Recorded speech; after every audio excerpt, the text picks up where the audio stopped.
pledge allegiance to the flag of the United States of America and to the republic for which it stands, one nation, under God, indivisible, with liberty and justice for all.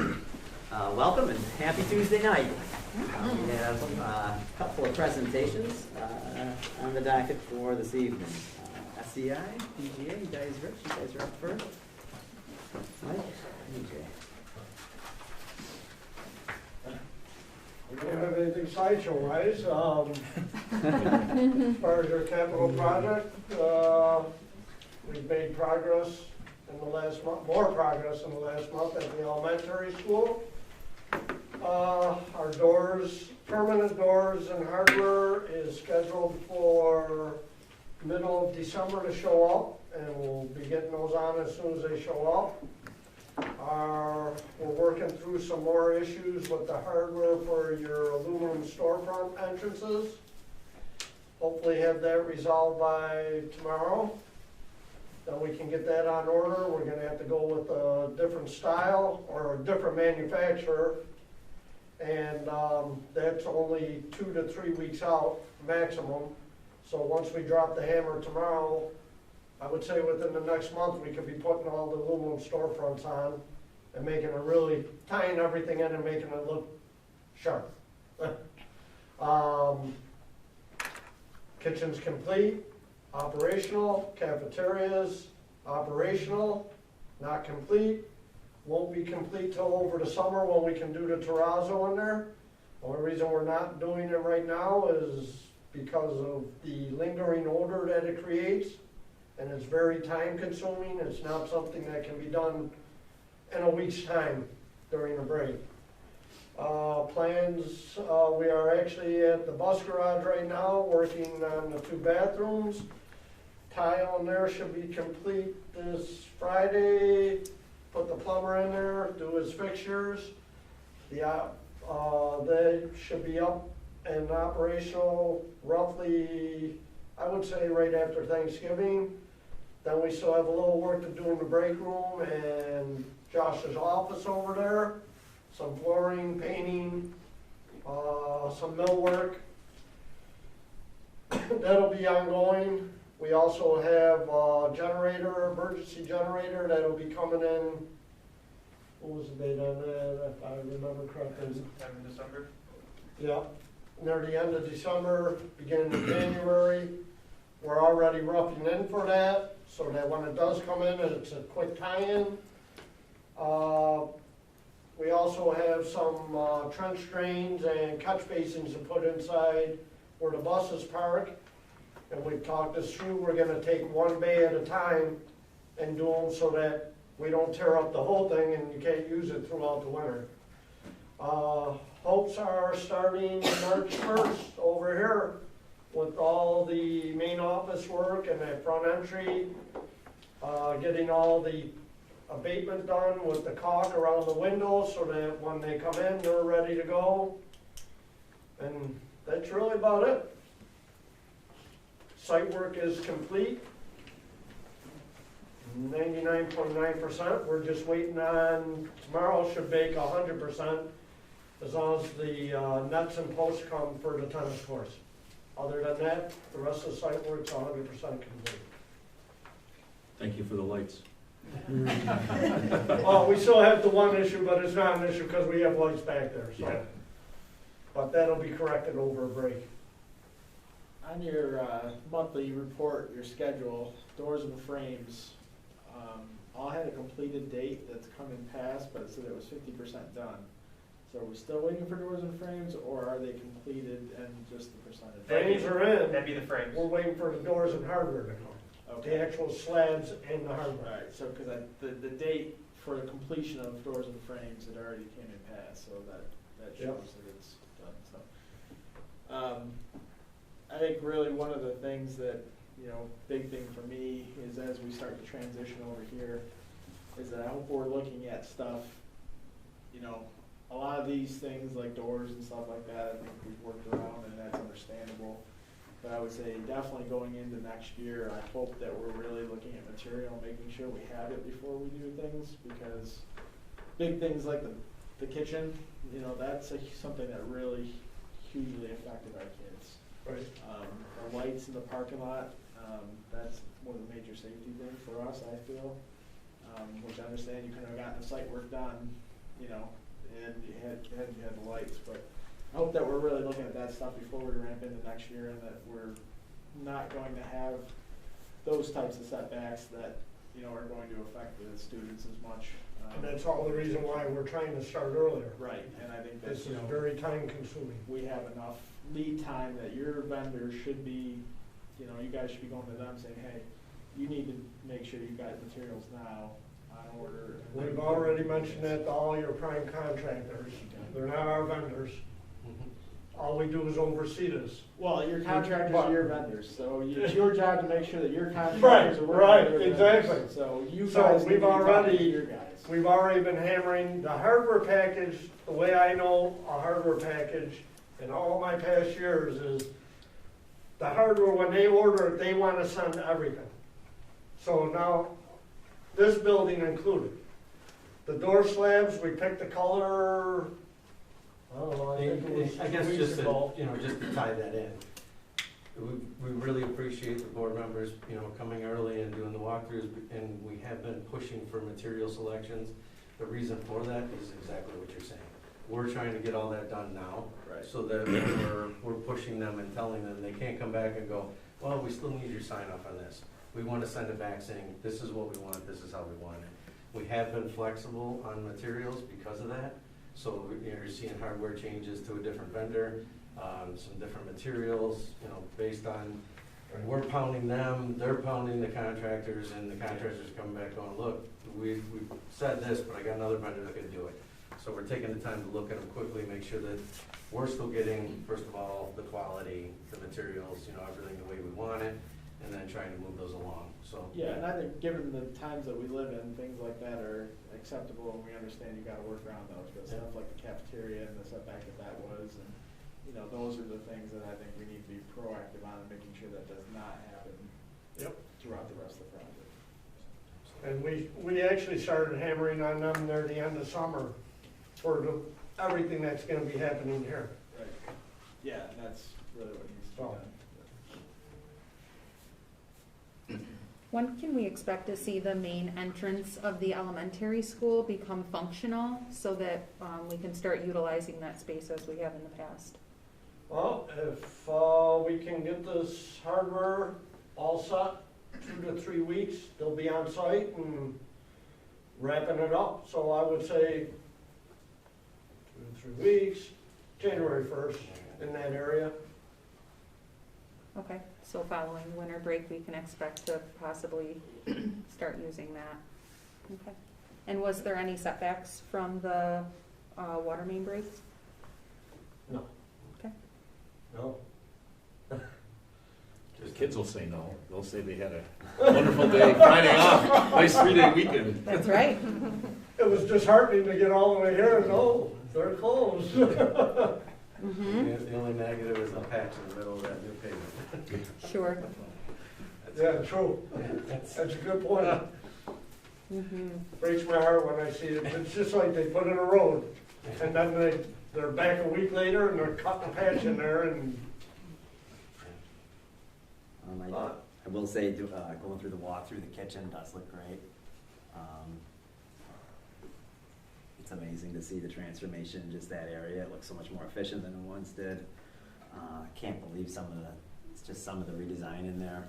So I think, it's, some people may say it's just aesthetics here, but I think the functionality of that kitchen has changed.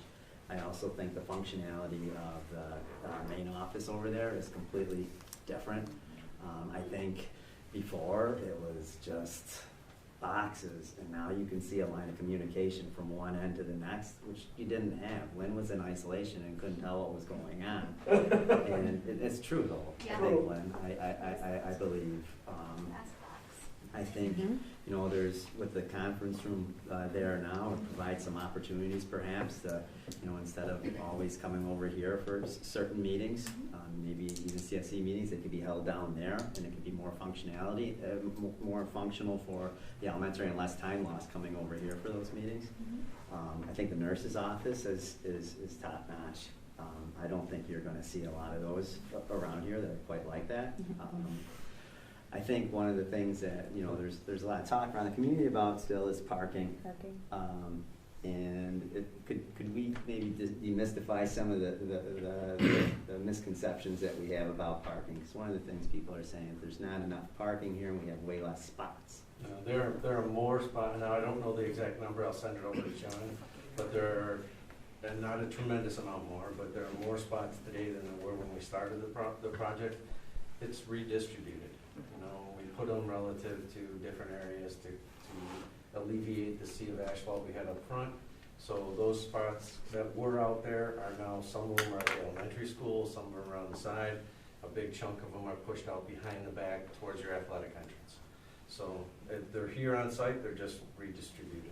Mike, I think we counted, we said that there were 11 more spots. I was gonna say somewhere between 10 and 15, if I remember. There were 11 more parking Yeah. spots. I think the big issue is people were used to parking when they filled the middle high school front parking lot.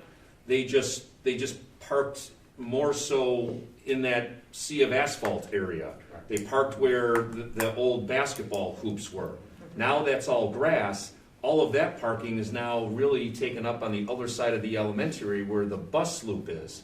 So there isn't less parking, like Rich said, it's just redistributed. So I think it's just a matter of making sure people understand, you know, where to park first, and then, you know, when there's overflow. I can't tell you, every day I drive this whole project, still. And I can't tell you the amount of spots that are open in the back of the school. Now we got spots open in the front at the elementary too. I was even to the point where I was counting the spots every day to say, what are we talking about here? There's a million spots still, not a million, but you know what I mean. I think it's in reference to big events. Yeah, I think the overflow is just different, that Yeah. once the back and the front of the middle high school is filled up, people now are saying there's not enough spots, and so they're not used to going to the elementary, filling up that whole area, and then possibly using the far bus loop that I believe Right. has 60 extra parking spots. Yeah, I mean, it's To it. it's definitely different, and the Yes. walk may be different or farther depending on where you end up having to park. But you know, I think in all reality, right? If you travel around, there's probably it does look like as many or more. They're just different, you The know. last football game, I parked over in the bus loop, and I was the only one parked there. Right, yeah, there were several 'Cause nobody spots else open was over there. And it just, I don't think people think of that as a parking lot during events. Correct. And I think the only thing that might help it is if we might in the future, put a sidewalk that goes from that or across the back of the elementary school to tie into. Oh, from the bus loop, basically, to somewhere along that, I got. So go across, Yeah. basically along the back of the school and then Sure. tie into where, because, you know, that's the way we walk, we just walk across the grass, but, you know, otherwise you have to come out around to the front. Right. I don't think people just don't see that direct path to the football field and say, hey. I think this that is- would alleviate some of the confusion and probably some of the complaints. Yeah. You know, that if there was a direct path to Yeah. the different. But it does look areas. different when you're coming here now and the football game has already started. You see cars and spots that I don't feel like I've ever really Right, seen. that have never Right. historically been a spot, For I sure. guess. My whole So life. you wonder, Right. you know, I think that just throws people off. That Yeah, Sure. but it's a concern. Anything else, guys? Once again, thanks, guys. No for problem. Giving us a walk Have a around. good night, Appreciate your everybody. time. Yep, thanks. Have Thank a you, great guys. night. Thanks, Yeah, gentlemen. you do the same. Have Be a great careful. Thanksgiving. Oh, too. yeah, thank you. Yeah, wow. Same to you. Okay, we've got class of 2022 senior trip. So I had previously provided the board information, the itinerary, the dates, the location regarding the class of 2022 senior trip.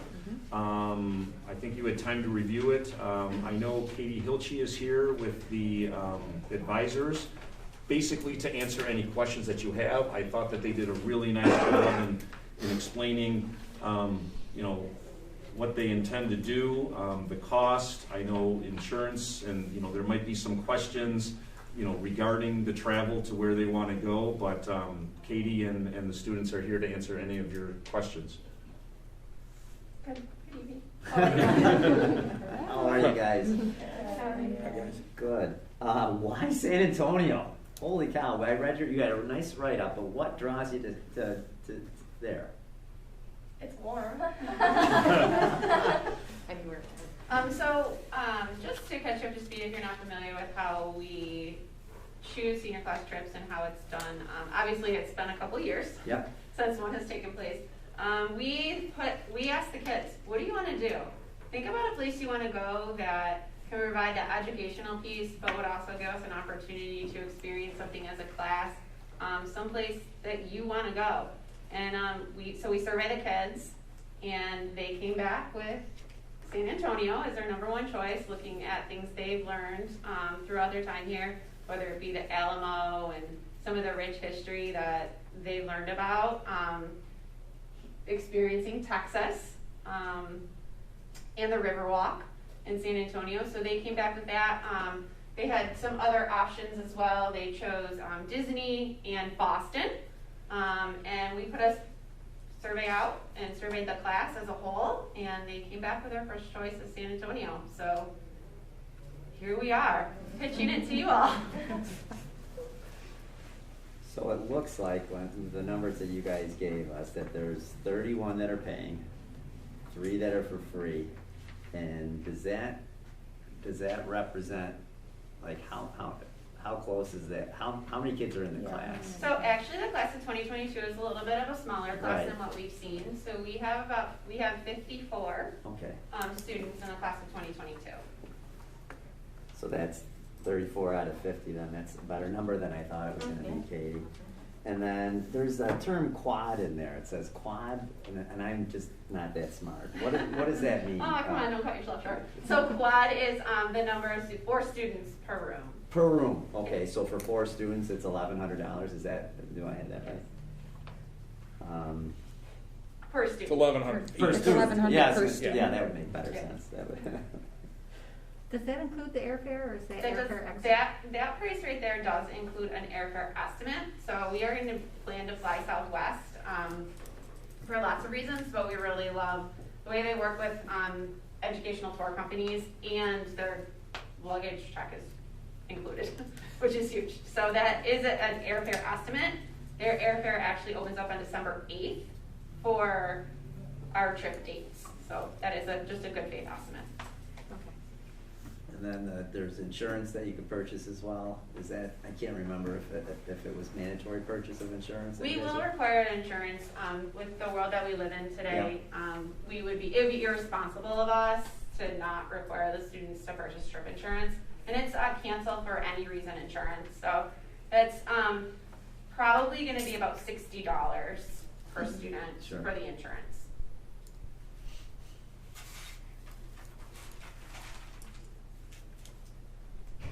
You asked me earlier, am I right, during softball, would you think we'd ever be able to go? And here we are. Oh, yeah. Big ask. Yeah. I think it's great to get to a different region of the country. Like even going to Boston, it's still Yeah. very northeast, and it's great for kids to get out and see different parts of the country. I wish you could drive there because there's so much, you see so much difference between, when you start in New York and you drive across that, and it's a great drive. But I'm glad to see you guys kind of getting out to a different region of the country to just get kids out to see what else is out there. Yeah.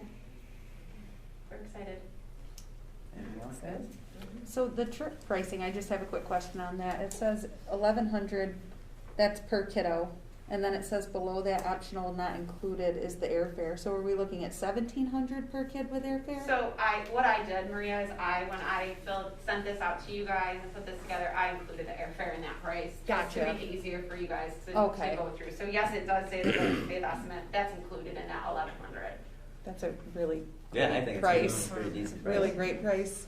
So I mean, it's no secret. I mean, obviously, even just listening to the guys talk about the work at school, I mean, inflation is a real thing that we're dealing with.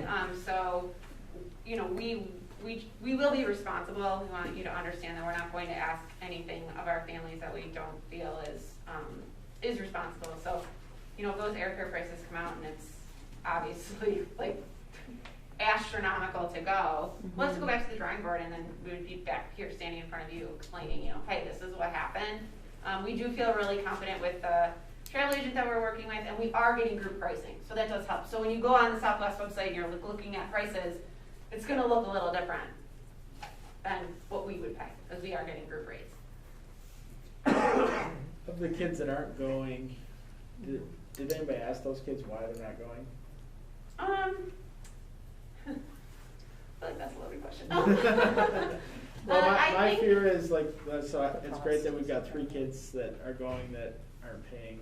My fear is, did we miss a kid that's maybe afraid to ask that, or? Yeah, so that free number there is actually for chaperones. Okay, That is not for any students. gotcha, sorry. And we obviously make every child in the class of 2022 aware of any fundraisers we're doing, all of our field trips that we had planned back in 2018 when they were freshmen, and then didn't get to do. But really, I mean, you know, we could pull a bus up in front of the school and say, it's free, jump on, everyone can come. And there would still be kids who just Right. don't want to go and aren't comfortable going, whether it's, you know, we've never been really outside of Genesee County, away from home, away from mom and dad, there's anxieties there. Which I love about the trip is that it offers kids an opportunity to go away from home for a couple of days, see what it's like, leave New York State, leave Genesee County, experience things that they may never otherwise get to experience. So kids had the opportunity to do fundraisers and stuff that would Yeah. go towards this. So this class, along with the last 2, I feel like have been shortchanged in their high school kind of experience, and maybe this will be a nice way to kind of add like a bonus end here for them that they definitely deserve. Do we have any other questions, guys? I do not. No. I think it sounds like a good plan. Great. We appreciate it. Thank Do you have anything special on those cards, ladies? Uh, Is there? I'm dying. What's like a good We're joke? very prepared, I will tell you. So this is McKenna Johnson, she's our class president. Yeah, I Emma Happy is the secretary, Kelsey Schleigenoff is our treasurer. It's her 18th birthday today, so you know Yes, this is happy important. birthday. She is. That's So, right. if they're great officers, they show up, they have tried very hard to give us the best experience possible, but like you said, it's no secret. COVID hit the class of 2022 pretty hard with our experiences. And this is our vice president, George. Happy birthday to you too. Yeah, you're not getting anything special back there. Just a birthday. So thank you very much for your time, we appreciate it. Okay, yeah, Yep, thank you thank you. guys. Thank you guys. Have a good birthday. Yeah, happy birthday.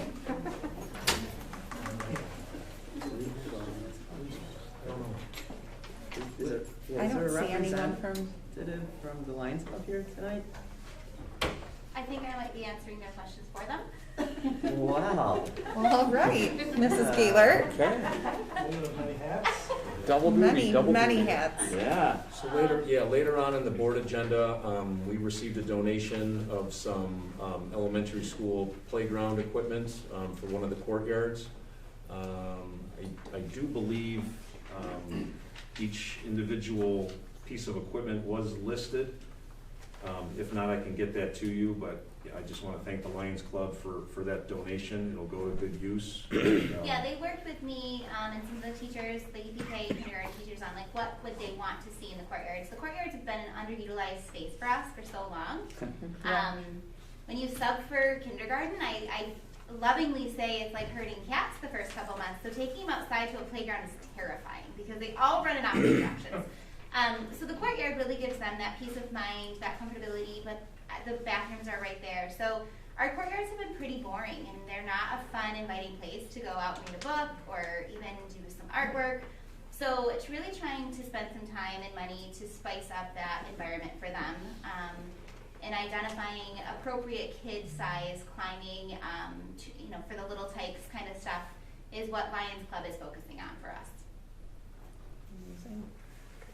I don't think those courtyard, I don't ever remember going in those as a kid. Do you guys remember going in there? So I remember it looking I'm nice sure we could and get in an when we were empty kids. No, I didn't tent, think you could but I see never it. knew how you got to it. So I when was we always were- when we confused were how you kids- got in Maybe there. through the When library? we were Never kids, stepped the foot in doors there. were How do you locked. get through there? Say it again? When we were kids, the doors were locked. But where Now were they're the doors? unlocked. I'm not even, were there even doors when we were kids? Exit. Lynn, we don't even know where the doors are to get to the All courtyard. right, your next visit, I'll be only the courtyard. Oh, that's funny. Thanks, Lions. So is it gonna, I can't, I feel like when I close my eyes, it seems like it's overgrown in there. Nope. It's all cleaned out? Nope, yep, Jordan's crew, they mow it every time they mow. You can see them coming in the morning before school starts. They come in with their push mower. Then the one courtyard that separates the first grade hall to the second grade hall is right directly behind the library. Chrissy Maxwell and the second grade team, they've done a really nice job of weeding that flower bed, and they add decorations to that for each season. So the kids really love going out there.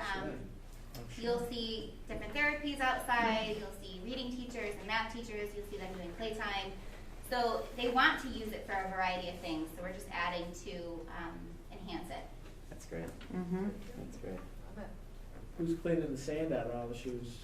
So, I don't know if we're going to do a sandbox. It might be like a stone pebble so that it's easier to keep clean. Good idea. Good idea, yeah. Nice and simple, but more of a easy They really are. eyeballs. Yeah, very appreciative of the, when they first approached me on it, I had no idea the gratitude and how much they were really going to offer. I thought they were going to buy a piece of equipment. So very thankful that they are really taking care of our littles. That's great. That's really great.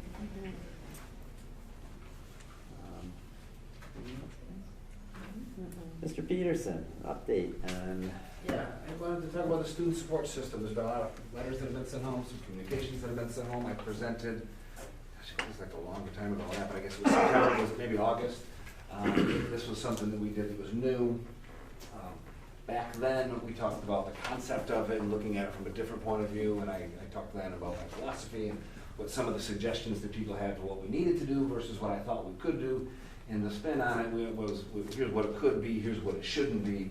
But I wanted it to be a way we could support kids. So if you remember, the first level of support that we talked about was office hours of a system that was already in place. We would utilize that time after we published grades to force kids that had failing averages to go to their office hours teachers, to work with those teachers and put in effort to raise their grades. Teachers would check off on a form or on a sheet that we share electronically that the students showed up in earnest and put in some effort. And if they did that, they were eligible. And we look at the daily. And then 2 weeks later, we published the report again. And if the students who were on level 1 still weren't successful, they would go on to after-school tutoring.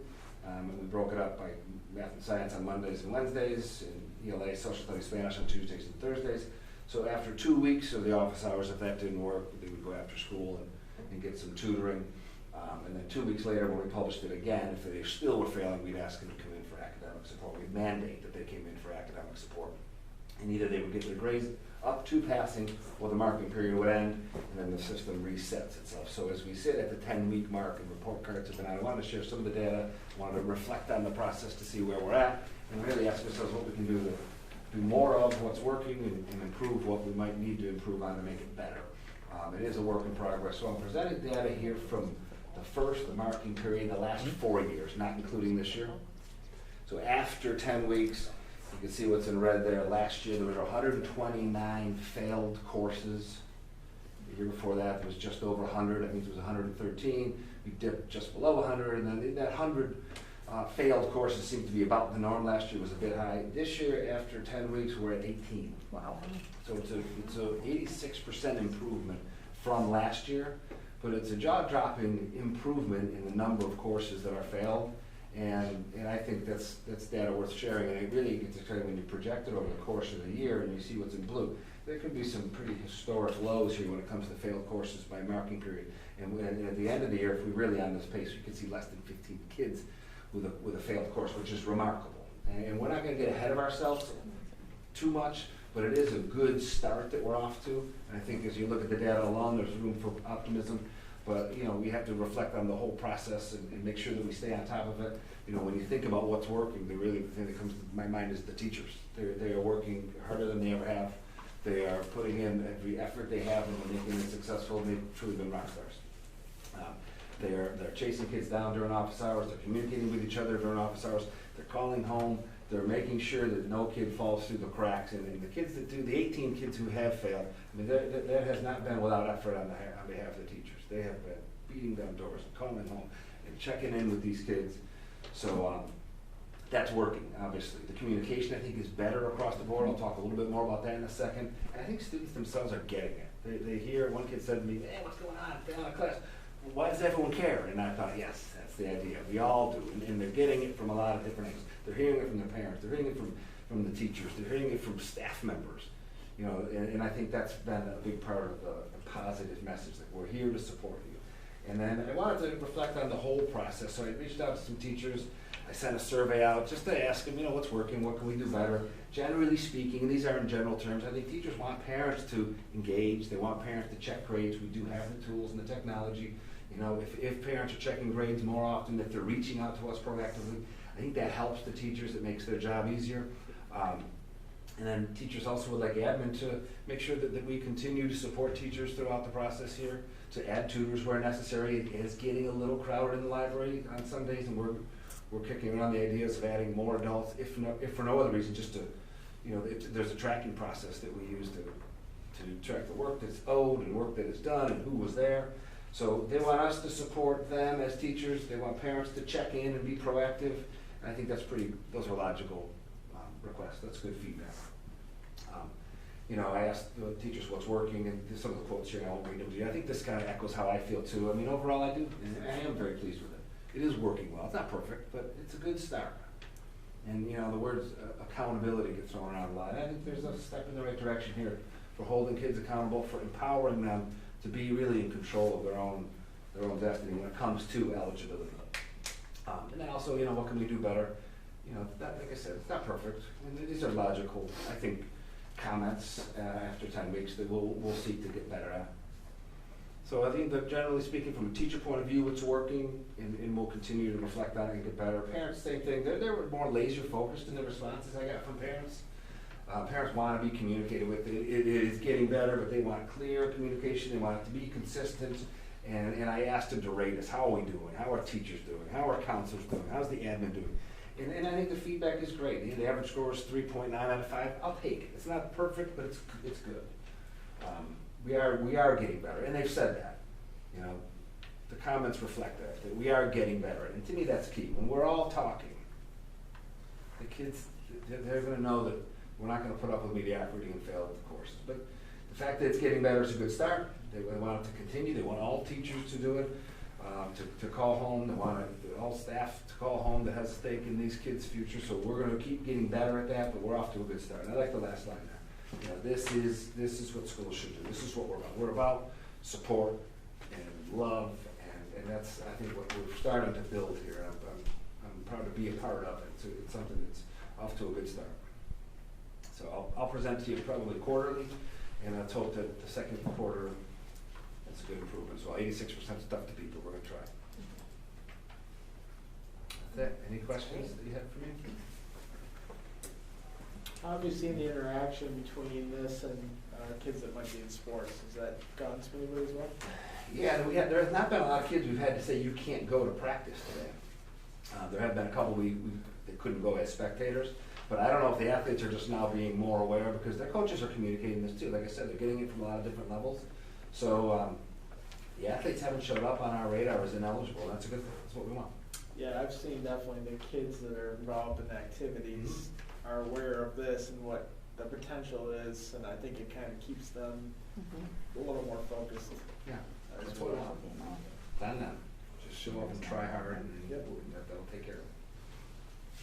I appreciate you, Matt, putting numbers to it so that we can see it, because it sounds like a great idea, you know, and you hear good things about it, but to actually see it put with numbers to prove, you know, that the investment that you guys are putting in and you know, the financial piece that we're supporting is actually working. I appreciate it. Thank you. I think what we're going to be approving later tonight possibly is a number of teachers that are willing to, and teacher aides and teacher assistants that are willing to continue this effort. I think that says, or that speaks to something of this, not necessarily program, but process. I think teacher cooperation is key to this, and the better you guys work together, the better the results are gonna be, and clearly the results are pretty decent right now, I would say, at the least. And I'd like to emphasize we working together, because I think there's a perception among a lot of circles that these kind of things are something that admin should do, track failure data, hold kids accountable, and make them ineligible. But the reality is, admin can't do it. We don't have that access to the kids on the front lines. And I think a lot of the success that I'm seeing is because the teachers themselves are on the front lines with the kids, and they're holding them accountable, and they're checking the box that this kid showed up, and that's a level of access that one or two admin can't have, but the teachers as a whole can. So I love the partnership that we have with administration and teachers here. It's off to a really good start. Super proud to be a part of it. The teachers that do take an active role, they're proud of it as well. But tracking data is a function, has to have a point. And I think a lot of times when we look at data, we're just doing it as an exercise in last year's group, and it has no pertinence to this year's group. Where the tracking of data that you're currently doing is directly applicable to the person that you're working with at that moment and at that time. And to see these tangible numbers reduce is, I love to be able to do this in my own classroom to this extent. I don't have these kinds of results, and I think it really is, this is great for me. This is a big lift, and it's for so many different reasons, but I like how you have what teachers are saying back here as well, because I do think that there's more improvement that can be done with this, and I think the tracking of the data is the hardest part. Yeah, we don't want to, it's hard to keep. They're working hard, and one of the lines that I read was, be careful how much you put on our plates, because they're. Absolutely. You've got to make sure that it's manageable, and it has a purpose, but it has to be, the key is that it has to be manageable for those It'd teachers. be easy if all the kids turned in their assignments at the exact same time, right? And then you could just say, oh, I know they all did it.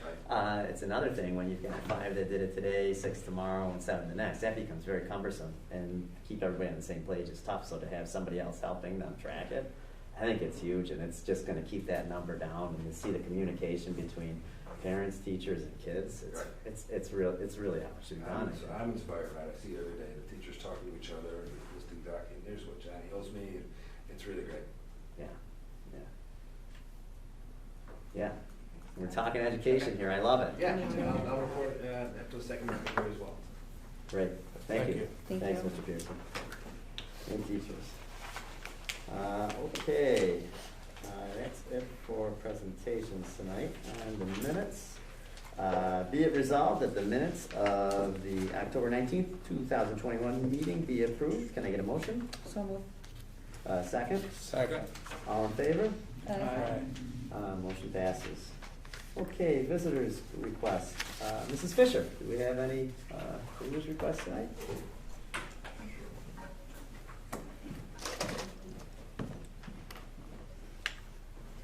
No, we don't.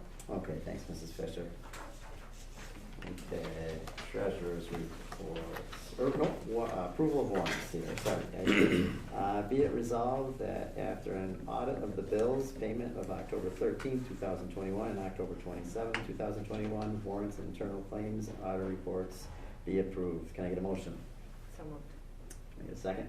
Second. All in favor? Aye. Motion passes. Let's see, treasurer's reports. Be it resolved that the July 2021 treasurer's reports be approved. Can I get a motion? So moved. Can I get a second? Second. All in favor? Aye. Motion passes. Okay, on to policy 1510, regular board meetings and rules. John? So this is the first reading for the board on policy 1510. In light of what has transpired since COVID has started, and as many people begin to have heightened alertness and opinions and philosophies, it seems to be that boards, school boards, are now the target of complaints and some of the backlash that we see going on. And this policy was newly created, revised, We currently do not have a detailed policy regarding how to structure and run our board meetings. So I thought it was very appropriate to bring the board's attention to this policy, to revise it. I did go in and adapt it to what we currently are doing. Obviously, we have a 7-member board, so our quorum is 4.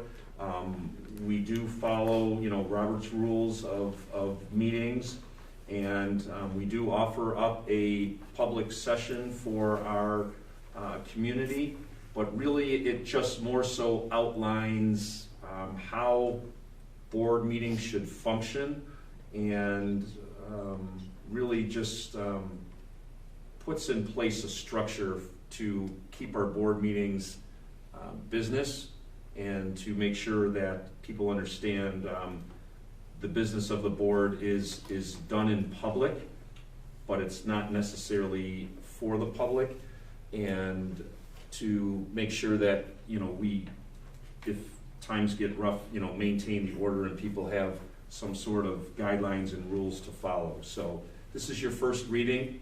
I don't know if there's any questions. Lots of boards are adopting this policy just because, like I said, when I went back to take a look, I think our policy had one line in it saying that you would hold board meetings.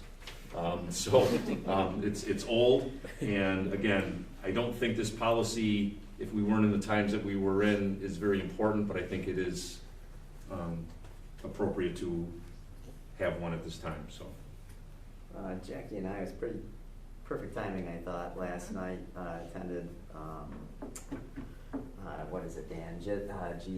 What is the? Johnson Valley School Board Association? Yeah, we attended one of the workshops that they put on, and they had an attorney there that kind of went through protocol and ways to kind of de-escalate a contentious board meeting. And I think when, after going to that and then rereading this again, I think there's a couple of things that we might want to take into consideration.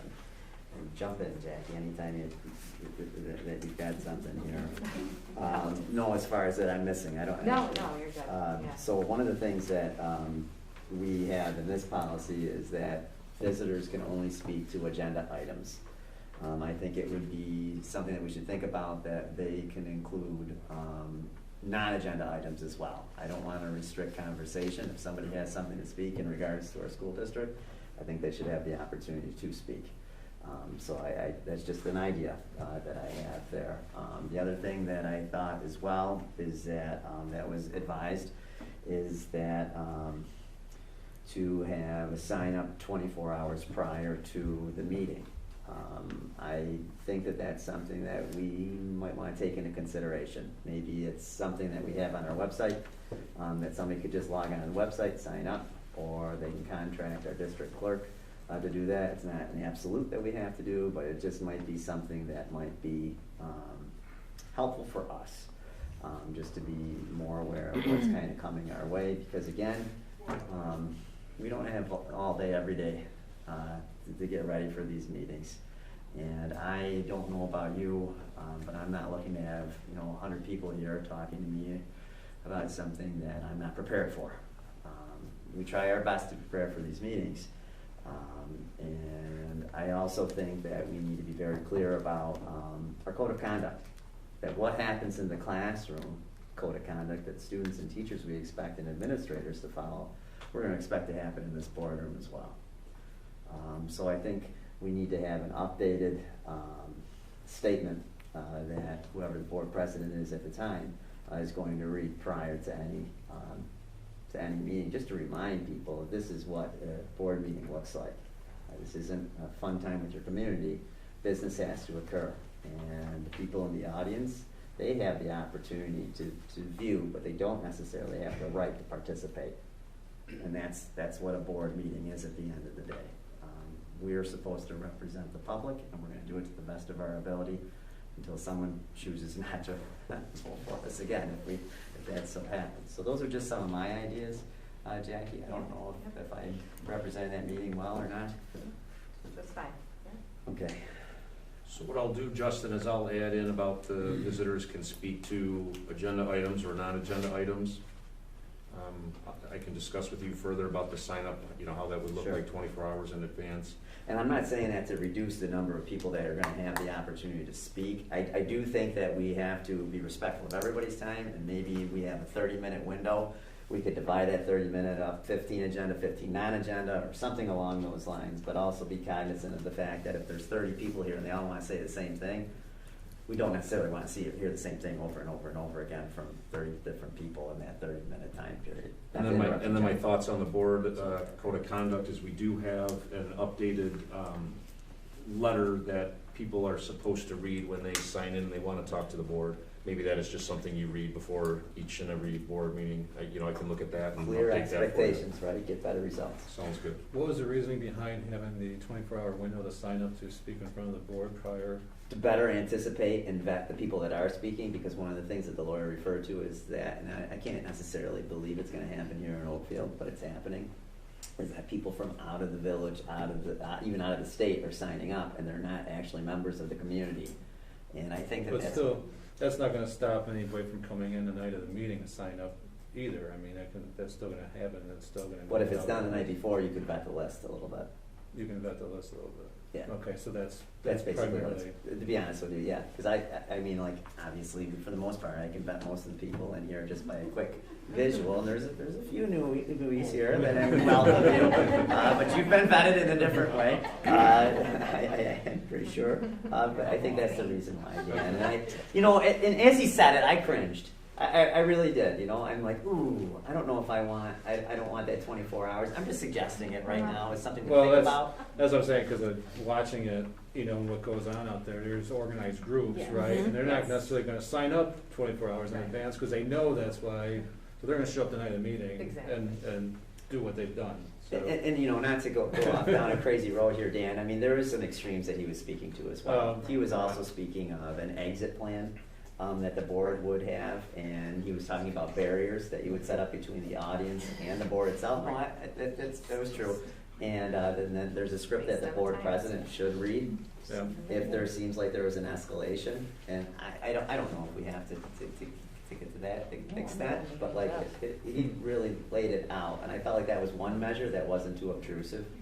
Because I do think if we were to line tables up here, that'd be ridiculous. This is our community. I mean, I love people here. I think the one thing that also helps the board and the community is we do, live stream this, we do obviously video record it. I think one of the things that if someone is going to speak, that they should also give their address. I know that there's some privacy issues with that, but I will tell you that a lot of the issues that boards are running into is they are allowing people to speak that don't necessarily live in the community, and that should not happen. So there's a little tug of war with all of that. The people are standing up and just speaking their minds, and they're not going through the proper process of stating their name, where do they live, and that's where some of the school districts are running into trouble. We can definitely tighten it up, I think, Dan, in a way that's going to be, I don't know, just. Understood, yeah. Just a little maybe more decorum and a little bit more formality in place, so that it's because right now you can put on YouTube. And you see all sorts of stuff that's on there. The pictures that he was showing last night were horrible, and I can't ever foresee that in here happening, but. We're not going to be sitting here for the rest of our lives, I don't believe. I think there's other people that are going to be sitting here, so if we can kind of No, it's good to have. lay out some groundwork now, it might be better down the road. Justin, I have a question on Yeah. that. So anyone who does want to speak to a non-agenda related item, you're saying they would have an opportunity to sign up online with a 24-hour notice and give the topic that they wish to discuss, and then would we be privy to that information so that we can be better prepared to speak to it, or? Sounds great, like a great idea. I don't know really how we would. Is that what you were envisioning? If that's the route we were going to go, I would think that I would have them call district office, talk to somebody in district office that, hey, I know your board meeting's tomorrow night. I'd like to come. Here's my name. Here's my address. Here's my telephone number. I'd like to speak on this. And then depending on what that is, I could reach out to Justin Okay. and, I guess, you know, I'm sure the comments will be very vague, but to let Justin know that, you know, here might be an issue. That at least would give me 24 hours to, you know, hopefully figure out, you know. But you know, at the same time though, when you do that, you might be able to solve a problem prior from it coming to the board. So it could be something like, oh, that Mrs. Bergman, she marked one wrong that she shouldn't have. And, you know, maybe we could redirect back and go to the chain of command. And I mean, I think that's what they were hitting Yeah, at during I that think- whole I thing, think is some so, of these too. things could be vetted out ahead of time, and, you know, that's not really appropriate, but what can we handle and go through the chain of command? so just Okay. better maybe, clear, Yeah. like, Yeah. open communication. It's, I don't know. Yeah. An idea. I mean, historically, when people come speak, you know, we're not having a direct interaction, you know, because Right. we don't know, and you like to have an idea of a good answer before we just, you know, It's a we strange don't ever really want premise, to get into right? an argument here, you know. You like to be at a meeting prepared, and if Right. you're not really prepared when you come in, and you know, well, maybe this group is going to show up, or maybe that group. And it's not that we're afraid to talk to these groups.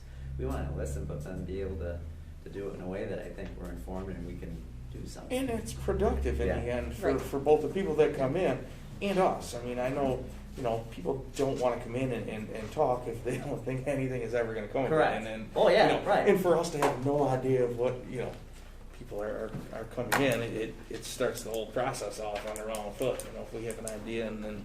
Yeah, reduces contention, I think. Yep. Yep.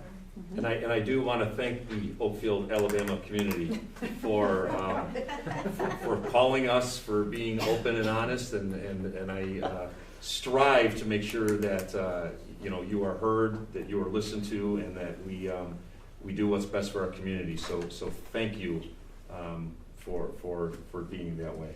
Sure, yeah, of course. All right, Christine, on the reports, what do you got for us tonight? Well, let's see, on the agenda tonight, you're gonna see that we have the budget calendar for the 22-23 year. We're gonna start with the rollover budget in the financial system in December and have meetings with our admin team, so the ball gets rolling on that. Federal stimulus money, I'll give you a little bit of update on that. You know, there's a lot of different buckets, a lot of different conversations around that. We, you know, had received we were allotted 3.3 million, but obviously you get that through as John used to say, when the Brinks truck backs up, that's when we have it. It's a big, long, extensive, and complicated application process. We've spent hours and hours of meetings getting these things going. We did receive, and I think I might have reported at the last meeting, on the very, very first Sarissa piece of it, and that's that $703,000 over the course of 3 years. The ARPA chunk of this, which is 2.6 million, that actually ended up being like 4 applications. The very first portion of that was 775,000. We received feedback on that. Obviously it goes into the portal, they review it, they make comments, ask questions, you know, ask for revisions, make suggestions, and then we met as an admin team early, was it late last week? And we've made those revisions and are actually uploading those revisions today. Today, several of the admin team also met on the remaining portion of that. There's 3 buckets. That's that summer enrichment, the after-school learning, and addressing learning loss. And there are 3 different, there's gonna end up being 3 different applications for each piece of it. It's gonna be complicated. There's probably gonna be several meetings. They pushed the application deadline to the middle of December, which I'm grateful for. And we have some follow-up meetings that are gonna happen the first week of December, and we'll anticipate having that submitted. It's pretty complicated. It's over 3 years, and I kind of just want to remind everyone here and the community too that, you know, this is a separate bucket of money from the general fund. It really isn't general fund money. It's basically spent on a reimbursement basis, so and only if it's approved. So it's not anything that really, it's added work, it's supplement, not supplant. So, it's paying for things that we wouldn't have done otherwise. So, So Christine, that Yes. 2.6 million is what we could apply up to? it's 2.6 million is the allocation that we could get, and it's in. We could get. Could, yeah, we If- haven't if been approved. We could get once the application's approved, correct? And these applications aren't just like, yes, please. Right. You really got. Oh dear Lord, yeah, you have to tie to, Put it bluntly, they're an absolute nightmare. Yeah, it's special language you have to speak to fill out these applications. and it Hopefully is. it's your third language. Curriculum was your second, right, at the last meeting? We're Now working this on is- it, yeah. Okay, all I right. feel like we might be grant writers pretty soon. Keep- And it really, keep- truly is a team, it is a team effort. I mean, there's things on this that I can't do alone, and Lynn couldn't do alone, or Connie couldn't do alone, or Matt couldn't do alone. We all have a piece to this. And, you know, I think that, if we've been sitting together and gathering information from each other, it helps me to fill out the financial piece. What I'm doing on the, financial piece feeds back to like how they answer things. So, any of the requests from the feedback that we have gotten, we're trying to incorporate, obviously that's in the plan that was posted on the website. It's very transparent. Once the application's approved, we have to post that on the website as well. In fact, I'm hearing today, districts are already getting FOIL requests to find out how this money is being spent, and it's for people from outside the area. How did your district spend your money? And these are organizations across the country reaching out. So, it's easy peasy. Once the application's approved, I could say you can go right to our website and it's right there. So it'll be very transparent when it's all said and done, but it's getting the application completed with the right language. How do you suppose they are foiling this information? Is it like would it be organized unions that would be curious about? No, how I this- think it's like community, probably watch groups, open government groups that really just want transparency. And we do that. So I don't think that, for us, it's not an issue, but. Sure, yeah, just curious. Yeah, I thought it was curious too, and I got an email today from a neighboring district that said, FYI, This is heads up, coming. this is what's coming out. They got one, so, I anticipate I'm not worried about it, I think it's fine. Sure. I mean, I'm probably overly transparent with you sometimes, but, so, and then we did get another bucket, so that's like application number 5 for, IDEA. Actually, it'll be 2 pieces probably in and of itself, two more applications. For the IDEA 611 and 619, we got about 45,000 combined between the 2 of those.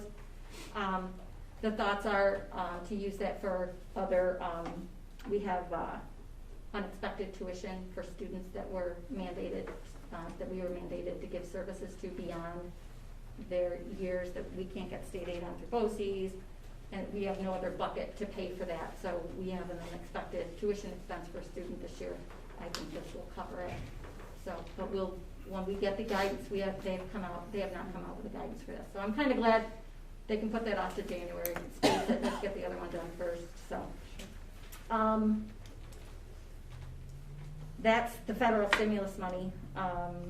Tax collection period closed. I'm proud to say that as a district, we collected 96.38% of our taxes in that period. You'll see that on your, later in the board agenda approving that. It's higher than our last 3 years average, which was 95.99% of taxes collected during that initial period. We do get everything else, obviously, in April, so we do get May forward. But I thought that was a pretty good number. And first week in November, I was at the ASBO School Business Management Workshop in Saratoga. There were a lot of great sessions on the topics from NYSED, so there was a great Q&A session, a lot of questions on federal stimulus money, the questions on the grant applications and feedback on their problems with that. Facilities planning was there with one. There was a legal update, fiscal guidelines and updates, a lot of great things. Met with a couple of vendors for some needs that we have here with records management that they might actually be able to help us with that, and also get us a grant to maybe help pay for it. So that was pretty nice. So gonna head down that with another project. Also on the agenda tonight, you're gonna see, we talked about it at the last meeting, and John had shared with you guys the reserve fund plan that needs to be updated annually.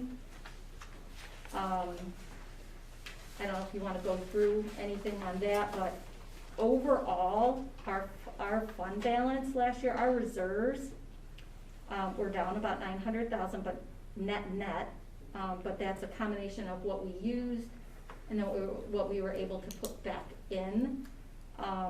You know, obviously we used last year some money for the capital project reserve.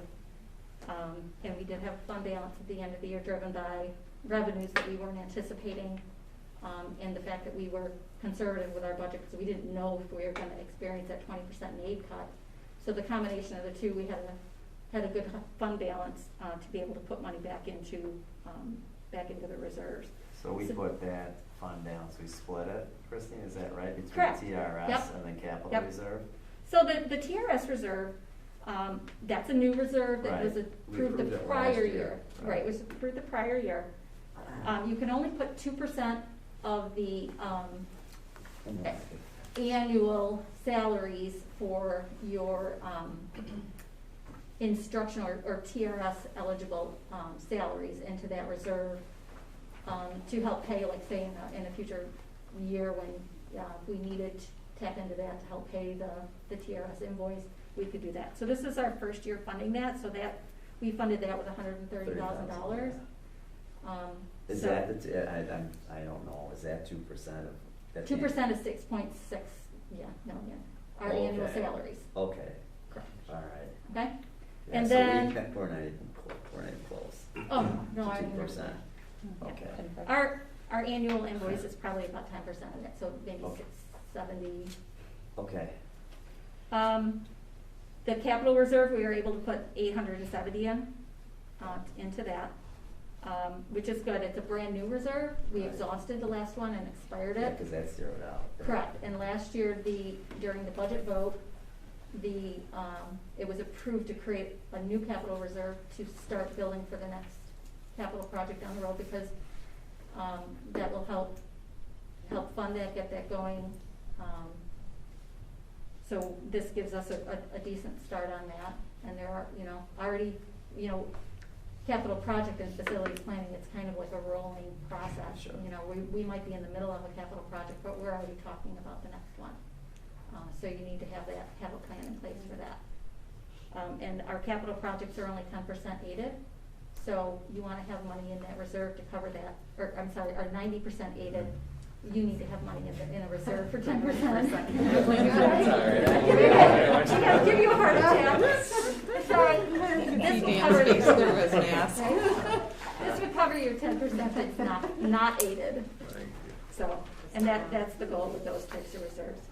But in the reserve plan, each reserve is spelled out. Yeah, I really like With a that. breakout, with a narrative about, when it was created, The if it purpose has a of it, term yeah. limits, Nicely done. It is really well done, and I guess this is a great thing for people to see. Is this something that we could have? Yeah, absolutely. I mean, not so that somebody has to request it, but I wish No. that we could have, our ARPA plan, anybody that wanted to see it could see it. I look at it and it's like, So on there's our- no question where our money is right now. Right, absolutely. So on our district website, one of the things that we've updated, because there's been a lot of talk about fiscal transparency. So if you go under the department's business office, Yeah. we do have a section that talks about, obviously, all the details and the presentations for each of the budget years is in there. Yeah. Property tax information, but there's also a link to the district financial statements are on there, the New York State report card, the funding transparency, and there's also a thing for ARPA plans, so like our plan document that was approved, and as the applications get approved, those will get uploaded to the anyone can get to that. But we could very well, if that's something that we wanted to do under the district financial statement section, or I could put another tab under there to I'd like do it some easily long-range found, planning yeah. I think or that'd be reserve fund planning and keep that it's great. document there. Yeah, Yeah, that would be wonderful.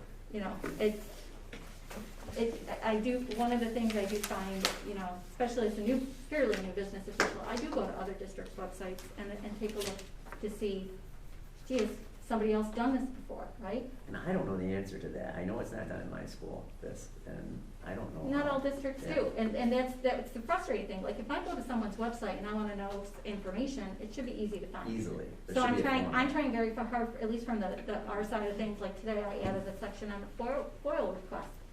A FOIL request had gone to a wrong email address, never got to me.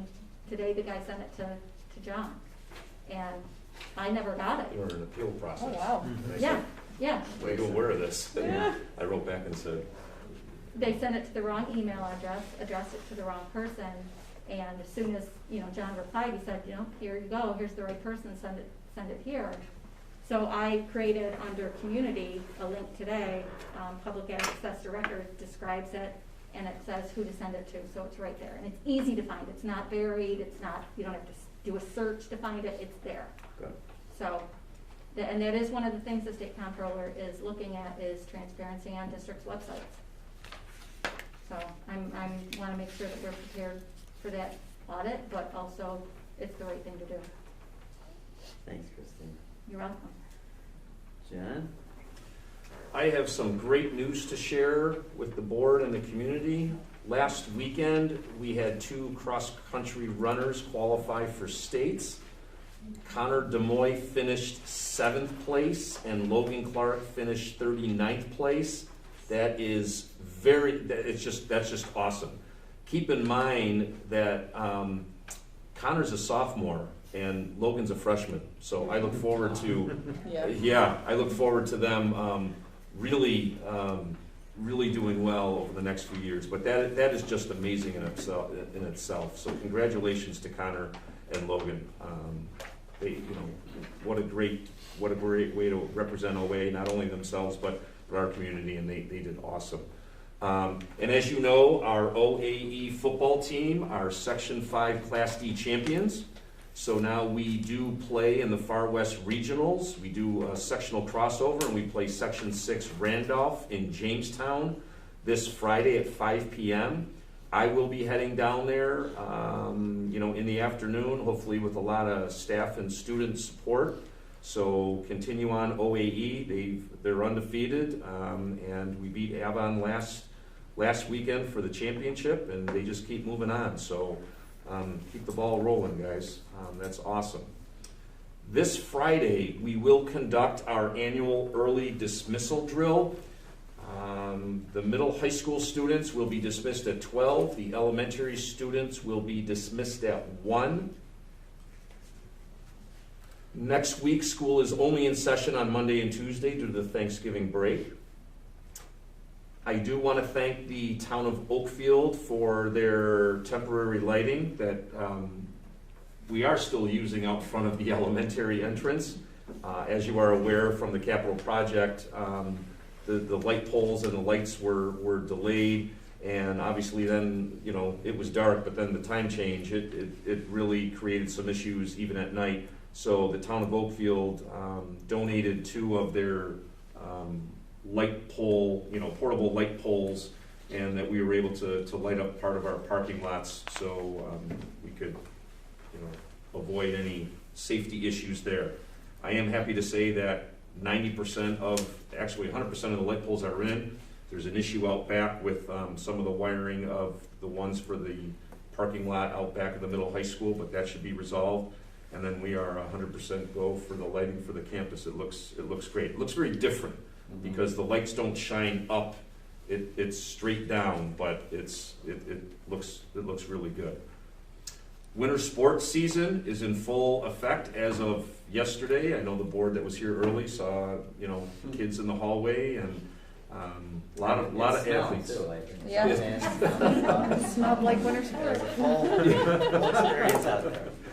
And I don't know if the administrators have any other news to report. So along the same vein of Matt's student support for academics, our family and student support team has really taken off, doing some nice things. I want to give some accolades to SR Alejandro, doing a really nice job interacting with kids. He's after school playing basketball with them. He's in the cafeterias with them. He's walking the halls with them. He's at our games with them, interacting all the time with them. He's great. He's doing an outstanding job there. Kids really appreciate him, like him, so doing a great job. Melissa Hoffmeister is doing an awesome job as well, integrating, understanding some of the community resources that we have here, integrating out. I think she was at a food pantry last week doing some work there, getting her fingers into, coming from a different county, what resources we have here that we can continue to utilize. And along the same vein, I got some great news from Genesee County Mental Health. We haven't had anybody staffing the satellite office. After the winter break, we will have our satellite office back up and running for 24 slots of students, all day on Tuesday, half a day on Thursday. That's an outstanding thing, so that'll round up. Our student support team will be fully staffed once they're on board. So we've met as a team today and looked at our procedures, how that satellite office enrollment worked last year, made some improvements, things that we could clean up to get the most out of that partnership. So we really appreciate Genesee County Mental Health in a staffing crisis of their own, making sure they're getting somebody on board that was new a couple months ago, training them. They'll be there for about 6 months before they come here in January. So they're working really hard to get somebody out here for us. We appreciate that. So our student support team is really doing a nice job, trying, especially as we get closer to the holidays here. We're seeing the increase in need of student support in the main offices in both buildings. So we got a good team together, and we're hoping to see the same improvements that Matt and Lynn are seeing on the academic side. I just want to say thank you to my faculty and staff and all the buildings and grounds, the cafeteria for my building. You know, when we entered this project with the capital improvement project, we all kind of were like, we can do this. And then there has been some tiring moments and tedious days, and they have been extremely flexible. They've been extremely patient. They've been very supportive of me. They jump in for our kids. So knowing that there's light at the end of the tunnel, that we are talking about opening the main office back up and having everybody in their rightful homes, it's just been really, I'm just thankful for that process to kind of come to a head. And my faculty and staff have been amazing throughout this process. When there were days where it was really hard to be amazing, but they always just rose to the occasion and made the best of it for our kiddos. And I just cannot thank them enough for that. One thing that is going on that we're kind of excited about, and I think I mentioned it last year, COVID kind of put a lot of this on the back burner, but we're bringing it to fruition. We're bringing to Oakfield some really great experiences, not only for our students, but it will be for some students in our region as well. So many of you know Alabama Solar Farm is coming in, and it's EDP Renewables is the company, and what they like to do is, you know, give back to the community. So EDP Renewables has partnered with an organization called KidWind. KidWind brings professional development, kits, all sorts of things to do with renewable energy, so solar energy, wind energy, to communities. So what is going to happen tomorrow is, in this room, actually, I'm going to have a real early morning getting this all set up tomorrow. We will have 3 representatives from EDP Renewable Energies. We will have a KidWind representative. We will have elementary teachers. We will have middle high school teachers. And then we have teachers from 5 area school districts that will also join us tomorrow. And the idea behind this is we will have 2 sessions. Morning will be for middle high school, and EDP and KidWind will educate our teachers on how we can expose our kids to this renewable energy. And not only do they train our teachers how to do that, they will provide support, come in if the teachers need it. They're providing kits, the materials are all free. Actually tomorrow they're feeding breakfast, they're feeding lunch, like everything is paid for through EDP. So KidWind implements it, EDP pays for it. In the afternoon it will be our elementary teachers. We're super excited. This provides an opportunity for our kids not only to do some new STEAM type activities, but also to be exposed to jobs that are probably going to be in the forefront when they're up there. By the time our kindergartners get to be, you know, high school age and they're ready to go off, the job market is going to be completely different. Anything from a technician at a wind or solar farm, to the engineer, to the people who are building them. There's just such a wide variety of potential career opportunities. So this was something that, again, it's a totally voluntary thing, but both Matt and Lynn said on our end, hey, we think this is a great opportunity to bring because it's gonna positively impact our kids and provide them these experiences. And then when EDP asked, you know, would it be okay if we invited other school districts? And I'm always of the mind, yes, any kid that we can positively impact. So we'll have other teachers from districts as well. So that's an exciting thing. It's been a long time in coming and planning, and it's gonna come to fruition tomorrow. And as we move forward and we get the training and the kits in our teachers' hands, and then they start getting into the classrooms, you will hear from us again, maybe teachers, maybe, you know, Kidwind or EDP will come in, but we really wanna share back with the board the experiences that we're providing the kids, and it's, again, through this company that's coming to our region with a solar farm.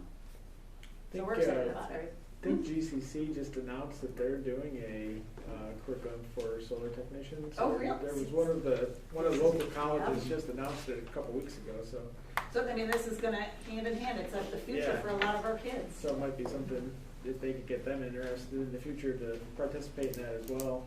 Yeah, they have competitions all across the country too, and my guess is, and I can talk to Mike tomorrow, that they'll end up with some partnerships over there, because like our, Sean McNutt, our high school tech teacher, he's one of the high school teachers that's coming, he is so excited because that's right up his alley, and competitions and taking kids and creating, and so the potential is, it's really great, not only for our teachers to have this, but for our community. I'm really excited to get the kids excited about this stuff. And then I would say that kind of training that our teachers are going through tomorrow really puts a taxing on our ability to provide self-coverage. Every school always has a shortage of subs. We're no different. So a special shout out to our support staff, our teacher aides, our clerical staff. There's a lot that goes on behind the scenes to cover that so that we can provide the trainings. There's not a shortage here because teachers are taking days off, because that's not it. This is a training day where we have several teachers. We want to be able to provide it. So the teacher aides show up. Sometimes they don't know where they're going to be. We spread them pretty thin, and they rise to the challenge. And the clerical staff too that does a nice job managing it. So shout out to those groups. I'd just like to mention to the board, you know, I have a lot of colleagues that in some shape or form are in education. And when I meet up with them or, you know, call them, text them, see them out, it is amazing to listen to them in any given day what they're dealing with. And I have to say, and Matt made it a part of one of the comments on his slides, that, you know, the teachers are rock stars. And when someone says to me, how are you doing this over there? How are you making it work? I say, you know, our teachers are rock stars. Well, do you have a bus shortage? Bus driver shortage? No. Well, why not? Because our bus drivers are rock stars. And, you know, what about the and I say, oh, listen to this. We didn't have an elementary cafeteria, and we were making food at the high school and transporting it down to the elementary school. And they would honestly say, how are you making that work? And that is my answer. Our cafeteria staff are rock stars, and you can say that for buildings and grounds. You know, when we had some playoff games here, I had a lot of people say what a beautiful campus that we had and how well it was taken care of. And even despite, you know, the elementary kind of looking a little muddy and out of whack, they just, when they come here, they say it's a beautiful campus. And I thank the buildings and grounds crew. And, you know, even for myself, they'll say, you know, how are you getting through all of this? And keep in mind, a lot of school districts this year are just getting back up and running 5 days a week. We have been this since day one. And, you know, I owe it to every single unit, every single person in this district, just that we are all coming together. We're all rock stars. And my schools are just trying to stay open and not go remote. Look at the stuff that we're doing at the middle high school. Look at the stuff that we're doing at the elementary. We're bringing programs in. We're shifting these kids, and it's like they haven't missed a beat. And I just, you know, I know it's Thanksgiving time, but I just need to say that I am so thankful to be the superintendent of this district, because I do listen to my friends and my colleagues, and I do kind of have to sit back and kind of smirk a little bit that, I'm thankful to be here because everybody here is pulling together. We are rock stars. We take pride in this district, and I'm just happy to be here. The board is fantastic, and I really need to thank everybody from the bottom of my heart in what they do. Everybody's got a role, everybody's got a position, and everybody does their job day in and day out when they're here, no matter what it is. And so, I want to thank you, and thank the admin team. We've been working very, very hard, as you can tell with these applications. Christine's been driving me nuts with all of that. But we're all pulling together, and we're moving. So I just want to make sure I go on record and thank everybody, and everybody's working very hard here, and it's very much appreciated. Thanks, John. I just have a quick thing to add for transportation. I know Josh would say it if he was here. Officer Alejandro, we've had a lot of people run our red lights. It happens every day. I right now drive out Lewiston out towards Batavia, and it's usually 2 or 3 times a day that I have somebody run my reds, which gratefully we don't cross children on that intersection, but it very well could just be a village road too, which I have had before. We've told Officer Alejandro, and he has followed me probably 3 times at this point, and he hasn't gotten anybody, but we have noticed there's less cars passing us because they're looking to see if our officer is behind us. And I did have a parent stop me one day and said, you know what, I never knew our SRO does stuff like that. And that they were grateful because they're one of the ones that had seen cars pass, and they were grateful that we don't cross their child as it is. But they wanted to point out to us that they were surprised that our officer does it and that our school allows them to do it. And I'm like, he'll do anything that we need. And we're very grateful for that. And I'm not sure if you guys were familiar that he was doing that for us. Any of our concerns, any intersections that we're concerned about, he'll go to, he'll check them out. So, Thanks. just wanted to add it. Josh would add that if he was here. Thank you. Thanks, John. Okay, on to new business. Be it resolved that items 8.2 through 8.11 be approved by consent agenda. Can I get a motion? Second? Second. Okay. All in favor? Aye. Aye. Opposed? Okay, motion passes. I have an 812. Do you have an 812? I have an 812. I have an 811 here. When did you print it? I didn't. I printed it this afternoon. I have an 812. Yeah, there's an Okay. 812, the affidavits of. Collector. Okay, then we're gonna add this on here. So then, for 8.12, there's affidavits of the collector. So if you guys wanna refer to that, it's on page 7 of 18. Be it resolved that the affidavits of collector dated November 15th, 2020 be accepted by the board. Can I get a motion? So moved. Second? Second. All in favor? Aye. Opposed? Motion passes. Okay, communications. Mrs. Fisher, any communications for us tonight? Okay, thank you. Discussion and roundtable. I think we're set there. The personnel. Oh, I'm sorry, the meetings, I apologize, I skipped over that part. Do we have any meetings? Sorry, Maria, where are you at, Maria? You're at Safety Committee, and Dan, you as well. I apologize, guys. What happened?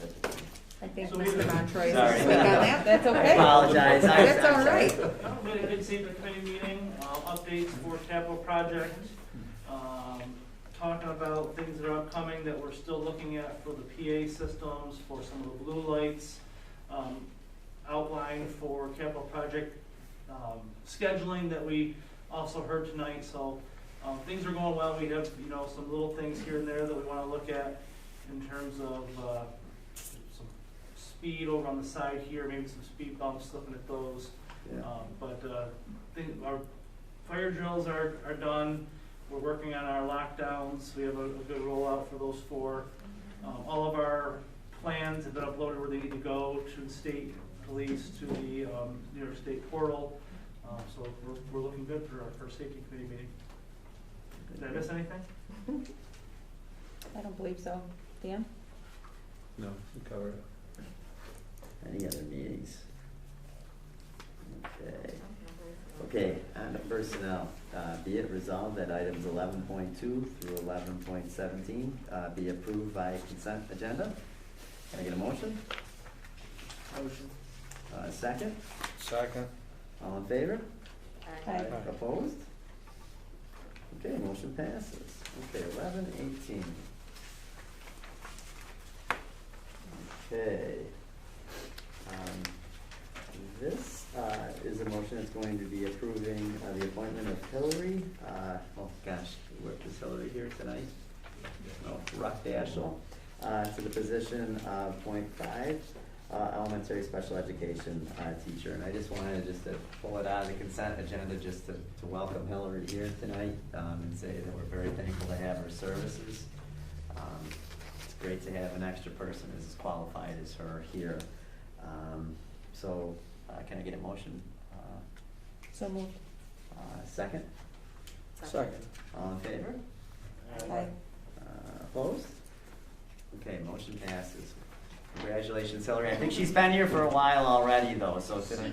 Yeah, she started earlier this week and she's been working. Not a while. Yeah, Couple not a while. days. She's 48 hours. She's still Okay, good. so she's very fresh. She's still good. Brand new, just. Brand new, sorry. She just got a computer, she's getting keys, like we're still in that very new stage. Okay, thank you. Well, welcome, Hillary. And then we have 11:19. It's approval of school psychologist, and this is for Summer Fornes. And Summer, is that you back there? Yeah, she is. Hello, Summer. Welcome back. Welcome, Summer. Yeah. Thank you, Jackie. It's good to see you. Fellow French horn player, right? Yeah. Well, Way back, way back. Well, it's really nice to have you back. I'm very excited I think we all are very excited to have you back here, and we're very lucky to have you here as a school psychologist. So I'd like to approve Summer for the position of school psychologist effective November 29, 2021. Can I get a motion? So moved. Can I get a second? Second. All in favor? Aye. Opposed? Motion passes. Congratulations, Summer. Thank you. Okay, and then 11:20, we recommend approving the probationary position of Amy and the Kojay? Kojay, that's fancy, good, I like it. Amy Kojay, for, yeah, it does, I like that, the sound of that. And speaking of the sound of it, as a speech pathologist. There we go, we're tying it together here, Amy. We'd just like to welcome you here, and are very thankful that you're coming to Oakfield. So can I get a motion? So moved. Can I get a second? Second. All in favor? Aye. Opposed? Motion passes. Welcome, Amy. Welcome. Welcome. Thank you. All right. On to executive session. I think we are going to have executive session tonight. Be it resolved that the Board of Education will enter executive session at 7:28 Yes, sir. regarding the employment of a particular employee. Can I get a motion? So moved. Second? Second. All in favor? Aye. Opposed? Motion passes.